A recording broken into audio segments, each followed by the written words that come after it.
امریکی کانگریس میں پاکستان کے حق میں قرارداد پیش، قیام امن کی کوششوں کی تعریف۔ قرارداد میں کہا گیا ہے کہ پاکستان ایک غیر جانبدار اور قابل اعتماد ثالث ہے جس نے ایسے تباہ کن تنازع کے دوران سفارتی کردار ادا کیا جس کے نتیجے میں بڑے پیمانے پر جانی نقصان، عوام کی بے دخلی اور عالمی برادری پر بھاری مالی بوجھ پڑا۔ امریکی کانگریس کے رکن الگرین نے کہا کہ جنگ، جانی نقصان اور شدید انسانی تکالیف کے ماحول میں ان عناصر کو تسلیم کرنا ضروری ہے جو امن کے لیے کام کر رہے ہیں۔ انہوں نے کہا کہ پاکستان کا غیر جانبدار شراکت دار کے طور پر کردار اس بات کی یاد دہانی ہے کہ سفارتکاری اب بھی آگے بڑھنے کا سب سے مؤثر راستہ ہے۔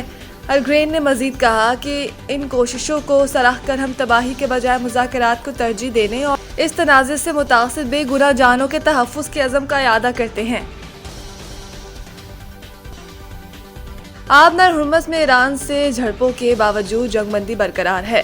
ٹرمپ امریکی صدر نے صحافیوں سے گفتگو کرتے ہوئے کہا کہ ایران کو آج امریکی بحری جہازوں پر حملے نہیں کرنے چاہیے تھے۔ ایران نے امریکی جہازوں پر میزائل اور ڈرونز حملے کیے۔ امریکی صدر نے کہا کہ ایران کی پہلی رجیم ختم ہو گئی، دوسری تقریباً ناکارہ ہو چکی ہے۔ ایران میں رجیم چینج تو ہو چکی، اب ہم تیسری رجیم سے ڈیل کر رہے ہیں۔ ایران جلد معاہدے پر دستخط کر دے گا۔ ایران کسی صورت ایٹمی ہتھیار حاصل نہیں کر سکتا۔ علاوہ ازیں ٹرمپ نے ایک بار پھر تعریف کرتے ہوئے کہا کہ پاکستان شاندار ملک ہے، پاکستان کے وزیر اعظم اور فیلڈ مارشل شاندار شخصیات ہیں۔ اس سے قبل امریکی صدر ٹرمپ نے social media platform truth social پر بیان جاری کرتے ہوئے کہا تھا کہ امریکہ کے 3 ڈسٹرائر بحری جہاز آبنر ہرمز پار کر گئے ہیں۔ ان بحری جہازوں پر ایران کی جانب سے حملہ بھی کیا گیا مگر انہیں کوئی نقصان نہیں پہنچا۔ دوسری طرف امریکی سینٹرل کمانڈ نے ایران کے جزیرہ کشم اور بندرگاہ بندر عباس پر حملے کی تصدیق کر دی اور دعویٰ کیا کہ امریکی افواج نے ایران کی جانب سے بلا اشتعال حملے کا ذاتی دفاع میں جواب دیا ہے۔ امریکی سینٹکام کے مطابق امریکی فوج نے قتلے کو ختم کیا اور حملے کے ذمہ دار ایرانی تنصیبات کو نشانہ بنایا۔ ان تنصیبات میں ایران کی میزائل اور ڈرون لانچنگ تنصیبات تھی۔ نائب وزیر اعظم اسحاق ڈار کی داتا دربار آمد ترقیاتی منصوبوں کا جائزہ۔ سیکرٹری اوقاف نے نائب وزیر اعظم کو جاری ترقیاتی منصوبوں، انتظامی امور اور زائرین کی سہولیات سے متعلق تفصیلی بریفنگ دی۔ نائب وزیر اعظم نے داتا دربار کے مختلف ترقیاتی منصوبوں کا معائنہ کیا اور جاری توسیع پروگرام کو قابل تحسین قرار دیتے ہوئے کہا کہ حضرت داتا گنج بخش رحمۃ اللہ علیہ کا مزار امن، روحانیت، رواداری اور اسلامی اقتدار کا عظیم مرکز ہے۔ انہوں نے مزید کہا کہ دربار شریف میں انفراسٹرکچر، صفائی، سیکیورٹی، رش مینجمنٹ اور عوامی سہولیات میں بہتری کو حکومت کے عزم کا مظہر قرار دیتے ہیں۔ ڈاکٹر احسان بھٹا نے اس موقع پر کہا کہ داتا دربار میگا پروجیکٹ کو بروقت مکمل کیا جائے گا تاکہ زائرین کو مزید بہتر سہولیات فراہم کی جا سکے۔ دورے کے دوران ایکسین میں NW محمد عیسیٰ، فہد نوید، جنرل مینیجر نیسپاک عادل نذیر، ایکسین اوقاف کیسر منیر اور داتا دربار انتظامیہ کے دیگر افسران بھی موجود تھے۔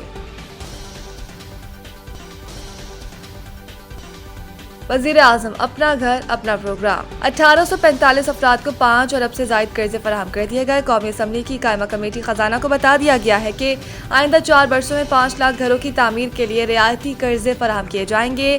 اس سلسلے میں موصول ہونے والی 25,304 درخواستوں میں سے 8,990 درخواستیں منظور ہو چکی ہیں جن کے قرضوں کی مالیت 27 ارب روپے سے زائد ہے۔ وفاقی سیکرٹری خزانہ، secretary housing and works and secretary قانون و انصاف نے ارکان کمیٹی کو وزیر اعظم اپنا گھر پروگرام کے نفاذ کے فریم ورک اور ہاؤسنگ فائنانس اور فلور کلوزر قوانین سے متعلق مجوزہ اصلاحات پر بریفنگ دی۔ سیکرٹری وزارت ہاؤسنگ اینڈ ورکس نے اپنی پریزنٹیشن میں بتایا کہ وزیر اعظم اپنا گھر پروگرام ایک سبسڈی شدہ ہاؤسنگ فائنانس اسکیم ہے۔ اس کے تحت پہلی بار گھر خریدنے والوں کو 1 کروڑ روپے تک قرض فراہم کیا جائے گا جس پر مقررہ مارک اپ ریٹ 5% ہے اور ادائیگی کی مدت 20 سال رکھی گئی ہے جبکہ فائنانسنگ کا تناسب 90-10 ہے۔ وزارت ہاؤسنگ نے واضح کیا کہ بینکوں کی خدشات کم کرنے، سرمایہ کاروں کے اعتماد میں اضافہ کرنے اور مارگیج فائنانس سیکٹر کی پائیدار ترقی کے لیے فلور کلوزر اور ریکوری قوانین میں اصلاحات ناگزیر ہے۔ بنگلہ دیش کے خلاف ٹیسٹ میں اذان اویس عبداللہ فضل کا ڈیبیو کیپ مل گئی۔ ڈھاکہ میں ہونے والی سیریز کے پہلے ٹیسٹ میچ میں 21 سالہ اذان اویس کو محمد رضوان اور 23 سالہ عبداللہ فضل کو کپتان شان مسعود نے ٹیسٹ کیپ دی۔ بیٹر اذان اویس کا کہنا ہے کہ بچپن میں والد نے میری کرکٹ کی کوچنگ کی، تاہم پڑھائی کی وجہ سے کرکٹ کھیلنا چھوڑ دی تھی اور پھر 16 سال کی عمر میں دوبارہ سے کرکٹ کا آغاز کیا۔ ان کا مزید کہنا ہے کہ مختلف مرحلوں میں مختلف کوچز ملتے رہے، جس سے میرے کھیل میں نکھار پیدا ہوا۔ اذان اویس نے بتایا کہ مجھے پرفارمنس کے بعد 2 سے 3 سال کرکٹ نہیں ملی۔ پاکستان اور بنگلہ دیش کے درمیان ٹیسٹ میچ ڈھاکہ کے شیر بنگلہ اسٹیڈیم میں کھیلا جا رہا ہے۔ واضح رہے کہ گھٹنے کی انجری کے باعث بابر اعظم اس میچ کے لیے پاکستانی ٹیم کو دستیاب نہیں ہے۔